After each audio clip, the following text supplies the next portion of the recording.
This is our Neighborhood Watch meeting for Mountain House. I am Valera and I run the Cuesta Neighborhood Watch. And Melissa and I have put this meeting together in hopes of... Yes, I should go. Oh, this is Melissa. And we're working on... With Cuesta, we've had a lot of success with our Neighborhood Watch. And we're hoping, with Melissa, who runs the Wickman Neighborhood Watch, to continue the Neighborhood Watch movement and get all the neighborhoods and villages participating in Neighborhood Watch and get our crime issues reduced, because that's Neighborhood Watch's goal, is to reduce crime in our neighborhood and report suspicious people. So there's two parts of Neighborhood Watch. It's getting to know your neighbors, and it's reporting suspicious people. So I'm going to talk about getting to know your neighbors. So our rule in Cuesta is that you know 3 people across the street from you, and you know 2 people on each side. So if that's all the people you know in the entire neighborhood, know at least those 3 people across the street and 2 on each side, and just get familiar with who they are, get their vehicles, because then that's who you see most of the time, and you're able to identify what normal activity is versus not normal activity. So the other tool that we're using is we have a Facebook page. I believe all neighborhoods have a Facebook page now, and that the captains are all on each other's Facebook pages, so we can co-share information. We've talked about combining them, but we feel like it may get too political and may have some random discussions that occur on the regular Mountain House pages, so that keeping them separate and within our villages is probably the most productive way to have it. Also, we're using... But anybody can join that Facebook and they can see the messages, right? Well, the groups are closed, so you do have to request to join. Okay. So at least that's one step to prevent just it being open and anyone being able to randomly.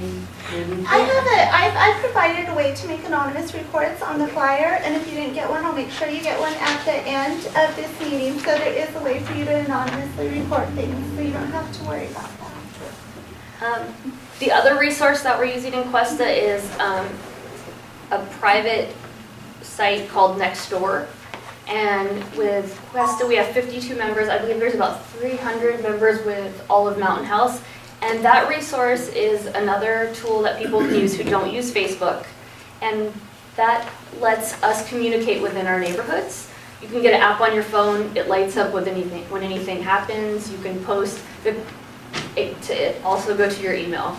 So those are the tools that we're using that are being successful for us in Cuesta. With Nextdoor, it does make you verify your address.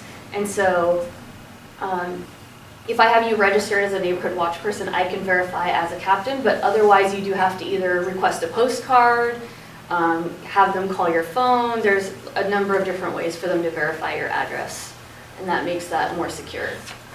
So, and we will continue to work with all the neighborhoods to get these resources set up and access throughout. Next, I handed out a flyer. I hope everybody got that. It's called Neighborhood Watch Skills, Observe, and Report.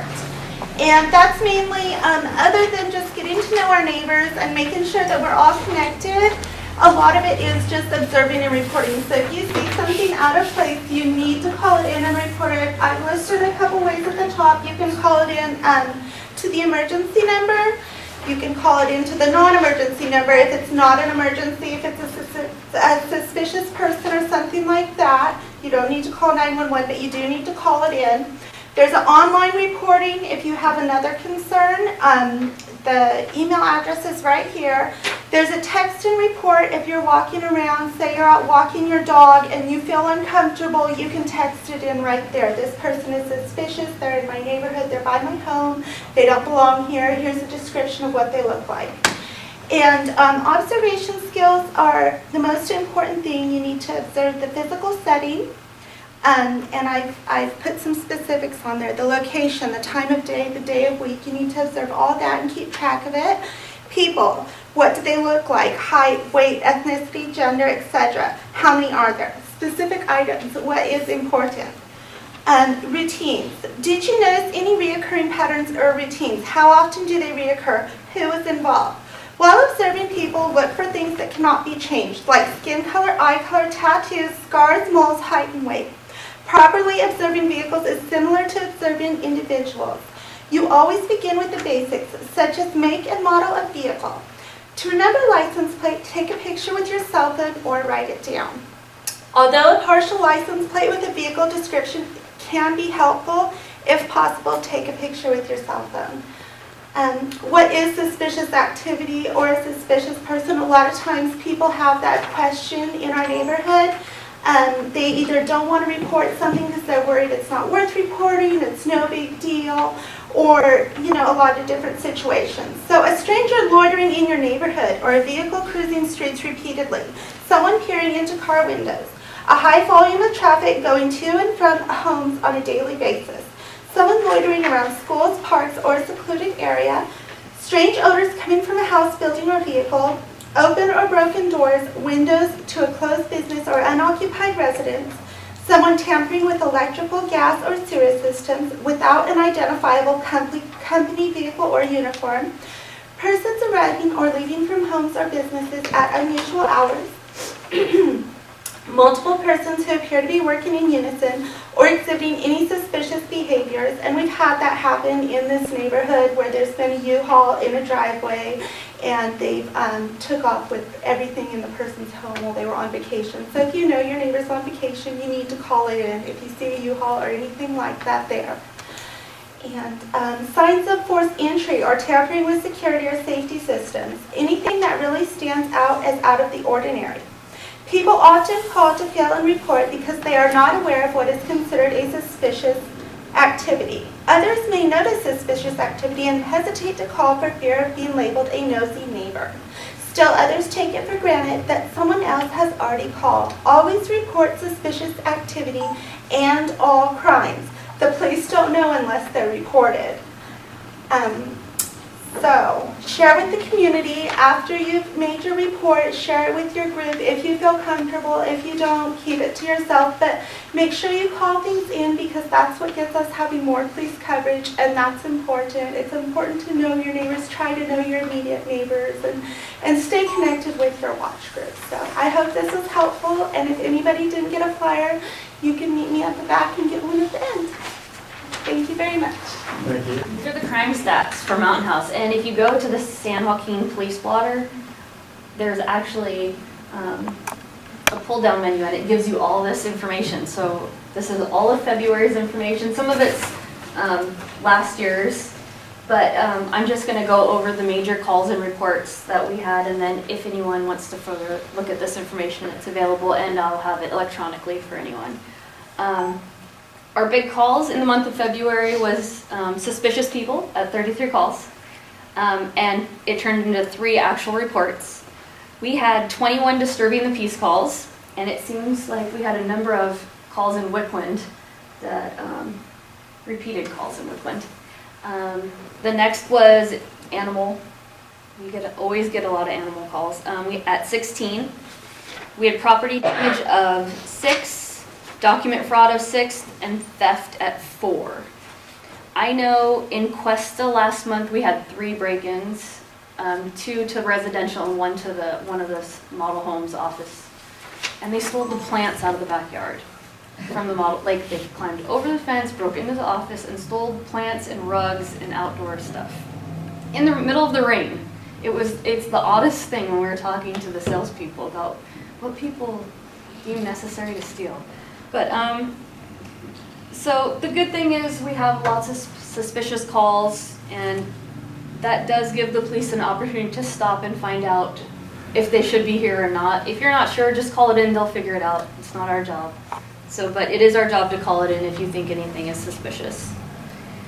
And so, like I said, there are crime stats, and if you can look at these, they're available afterwards. And so our next speaker is Pat Withrow, and he is running for sheriff. Thank you guys very much. You guys have done a great job putting this together. My name is Pat Withrow, and I'm running for San Joaquin County. I'll tell you a little bit about myself to start with. Never get tired of seeing my own face, I gotta tell you that. That's just great. I've been with the department about 26 years. In that time, I started off in the old jail. We had a big old concrete jail that looked like Alcatraz, and Started in there for about 3 years and came out to the street, worked every beat in the county, and then was fortunate enough to be chosen as canine officer. Best job I've ever had. I got to do that for 12 years. Went through 2 canine partners. Ray also, who's here tonight, is in the canine unit with me. While I was doing canine, I became part of our special weapons and tactics team, the SWAT team, and I was the first canine ever used with our SWAT team. Now they're integrated in, and they go in and they make it safe for the guys hitting the door every time now. So that was very fun and exciting. Worked street crimes unit, DEA drug task force, all those really neat fun things with the dog I got to do. Then finally, my lovely wife Kathy, who is with me tonight, said, hey, you know, it's been about 17, 18 years of swing shift and graveyard, maybe it's time you start thinking about promoting. So took the test, promoted up to sergeant, then became sergeant of leading street teams, regular patrol teams, and then street crimes units, and worked down in our contract city of Lathrop, which is very similar to what we have going on here in Mountain House. Worked down there for a long time, ran the school resource officer programs and detectives and motor units, which sheriff's departments normally don't have motorcycles, but I wouldn't mind getting a couple out here actually. Then eventually got transferred, and I now run, believe it or not, since I'm running against my boss, I'm running the Alternative Work Program, which is the program that is an alternative to custody for people who get convicted of crimes. And they go out and they pay to be on my program, and they work at nonprofits and the dump and all kinds of places like that to kind of pay back their debt to society. And yet we don't have to house them at our jail because it costs about $130 a day to house an inmate at our jail. And we have 1,400 people daily at our jail, so it's pretty pricey taxpayer-wise. So about my personal life, as I said, I'm married. I'm married to my wife Kathy, who's here with me. We've been married 23 years. We have 3 children. That's kind of a feat in law enforcement to be married to 23 years. Shows that she's very tolerant. And we have 3 beautiful kids. One just graduated from Washington State. Another one's at UOP. And my son, he's a senior at Escalon High and is now going to UOP. So one way or another, I'm going to have to keep working a long time to pay for UOP. So, you know, I decided to run for sheriff. It wasn't a goal of my life or anything like that. Like I said, I love just being a street cop. I love the excitement of it. I still love that. But I watched a department that I care deeply about go from being a very proactive, aggressive department that worked closely with our community to a reactive department that just, you know, responded for calls for service. And I think it's too late. If we're responding for a call for service, it's usually you've already been victimized and we're coming to take a report. I also saw a community that I loved a lot and put my life on the line. I've been in 3 different shootings since I've been in the department, and I saw it deteriorate too. You know, we saw Stockton have record homicide rates, and our farmers are just getting killed because they're not protected because we don't have an ag crime unit anymore. We have 1.5 deputies assigned to an ag crime unit, where ag is our biggest industry in our county. So I watched all this happening, and it was my brother that said, if you're going to complain about it, you better be willing to step up and do something about it. So that's what we did. 3 years ago, we decided to go and fight for our department, fight for our community. And it's been a huge learning curve, learning about politics and how to play that game and that business. But it's turning out well. It's working real well for us. So a few things that I want to do when I get to the department. The first and more important thing that we have to do is fix this jail. Our jail is a disaster. It's been overcrowded since it was open. In the past year of our current sheriff, we have not added 1 new bed to our jail. We've lost an $80 million grant and wasted $9 million of our own general fund dollars with that. Then we just lost the $33 million that was going to redo the honor farm but not give us any more beds. So we've gone 7.5 years now without a single new bed. So that means every time these guys put their lives on the line and arrest somebody, they're booked into our jail, and then it's just become this revolving door. Somebody's going out because we're full. So we should have gotten some beds over this past 7.5 years, and we haven't. Now locking people up and throwing away the key isn't the answer. Once we have them in custody, we got to try and change them. We got to try and fix them. If they break into our house and break into our car, and they sit in our jail for 30 days or 60 days, which usually doesn't happen that long, but if we just let them come back out the way they went in, they've only got one choice, and that's to break into our cars or break into our house again. So once we get them in custody, we've got to have programs in place to try and change that behavior, to offer them an alternative to going back to a life of crime. And statistics show that if we give them the tools they need, that about 70 to 80% of them won't go back to that life of crime. If we give them the education that they need or some type of skill set that they can get a decent paying job when they come back out. But we're not doing that. We're just warehousing them and sending them back out the way they came in. If they're hooked on drugs, if they're hooked on alcohol, well, they're going to be hooked when they come back out, because you usually get your best dope in custody the way it's smuggled in most of the time. So we need to try and help them while we have them there. They're not going to volunteer for help, but once we have this captive audience, now we can try and help them.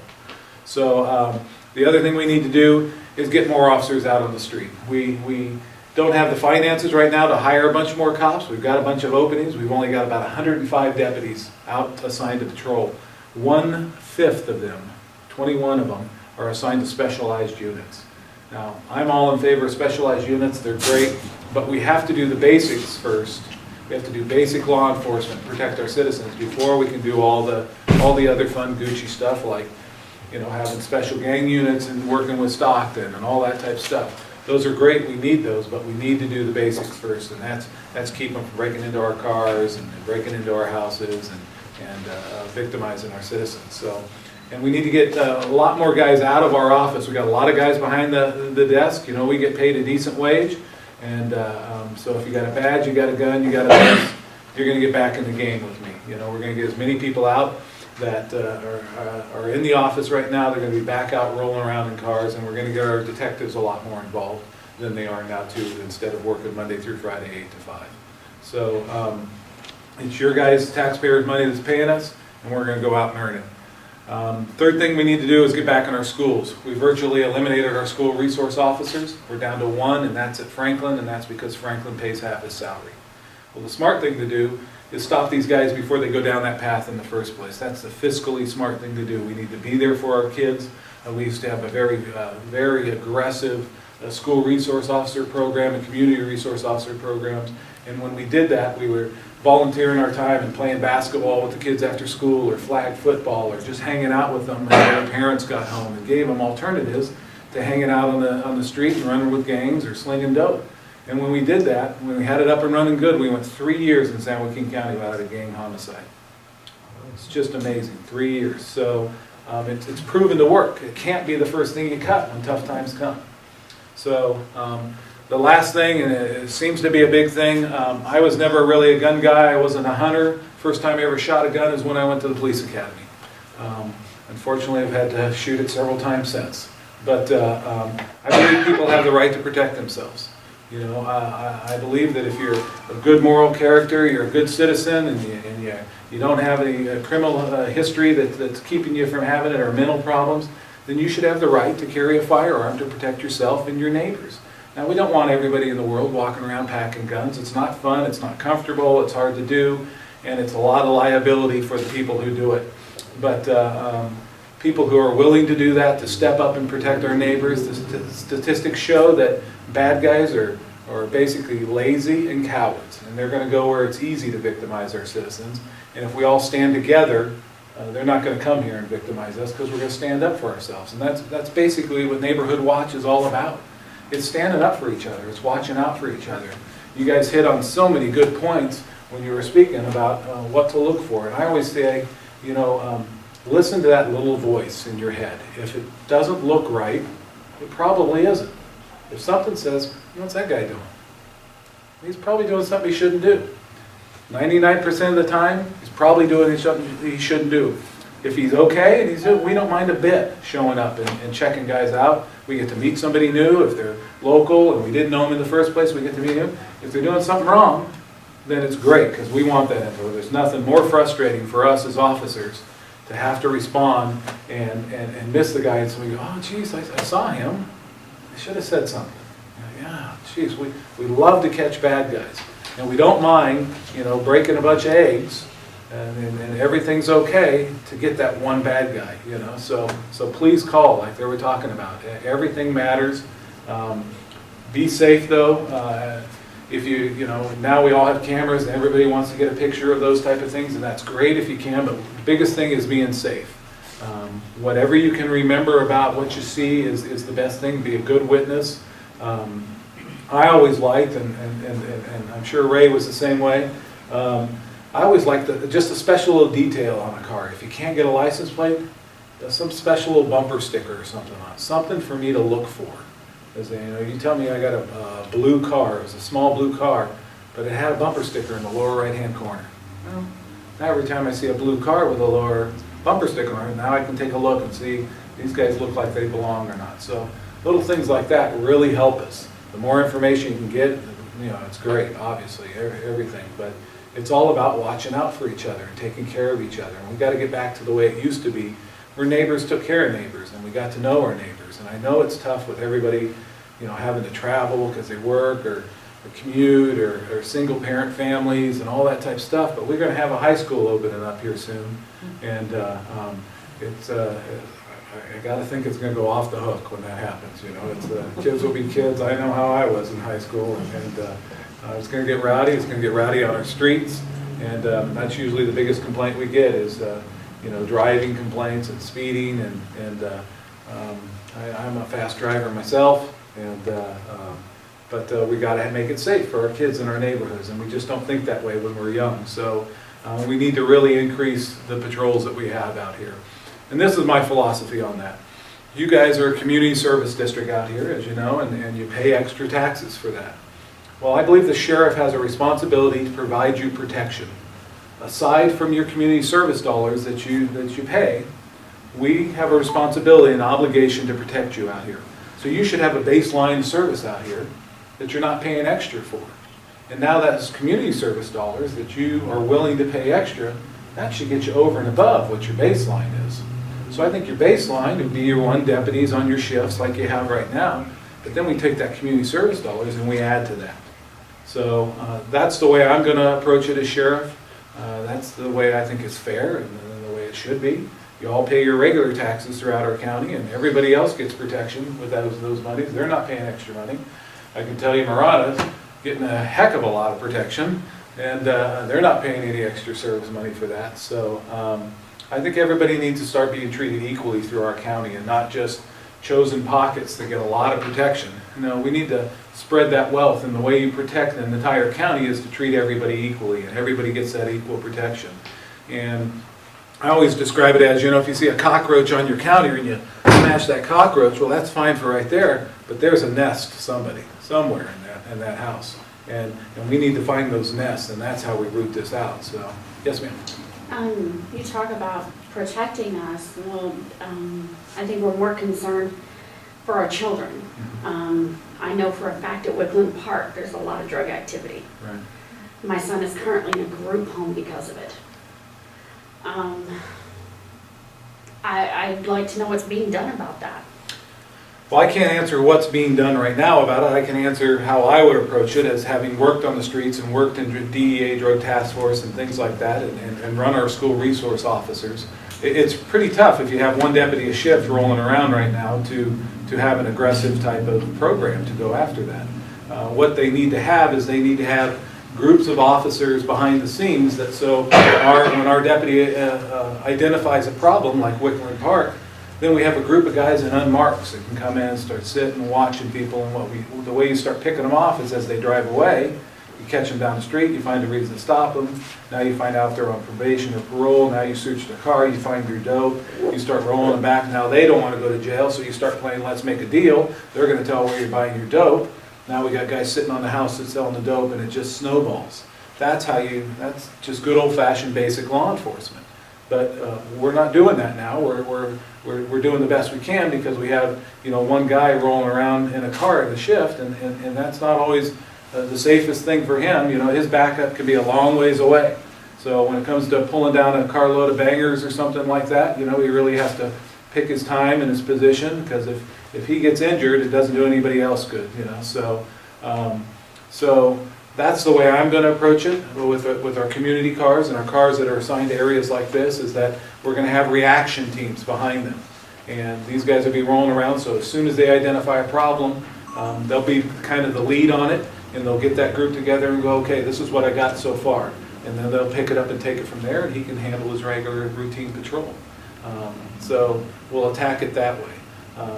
That's the way I will approach it when I'm sheriff. So, but again, it takes somebody who's lived it and been there and done that and solved those problems before. And I can tell you, when I came into Lathrop, the gang problem was off the hook. I mean, you couldn't drive down the street without a gang member stopping your car and hassling you. I mean, it was just bad. But we came at them hard, we went aggressively, we attacked them, we started getting in gang injunctions, and we were constantly, because we'd get them on probation or parole, and we'd search their houses and just run them out of town. It's basically what you do. You get it to a point, you find out if it's a rental, you find out who the property is, and who the property owner is, and you start holding him accountable. You know, there's so many things that we can do, but you have to be aggressive towards it. You can't just wait for things to happen and then respond to them. You have to be proactive and aggressive towards it. I'm concerned because from what both my sons have told me, the guy that's selling all these drugs lives right there in Wickland. And he's dealing it to these kids, these teenagers. And it's, you know, it's a problem. Well, it's not surprising that he lives local. And again, if we can get that information, we'll definitely run with it and work with it the best we can. Our department does not have a narcotics unit. Believe that or not, the largest law enforcement agency in the county. We have the CalMeth Task Force. We used to have a narcotics unit, and the way you fight crime is working street level narcotics, and then it rolls up, you know. But the CalMeth Task Force, basically all they have time to work really is the big cartel type of stuff and the big grow houses. Those grow houses are coming back, so keep an eye out. I got to work that task force on grow houses, and it was a kind of Chinese mafia out of San Francisco that we were following. So, but those are hard to spot. They're amazingly professional.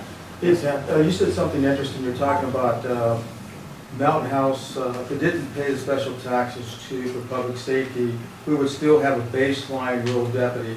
But that deputy wouldn't be dedicated specifically to Mountain House. He would have to patrol Mountain House plus the outside rural county area. Well, we already have this is the I guess Mountain House is considered the 9 beat, is it? 10. Yeah, 10. And we have deputies assigned to 7 and 8, and so we have those deputies in place. So we would have a deputy assigned to this area. It would be its own beat. But is the way I would do it. No, my question to you is that when you're saying earlier, when you said that if we didn't pay our special taxes for our baseline, which we are entitled to by property taxes, that the deputy would be assigned here and stay here at Mountain House? That's what I would do. I'd make you an individual, your own beat.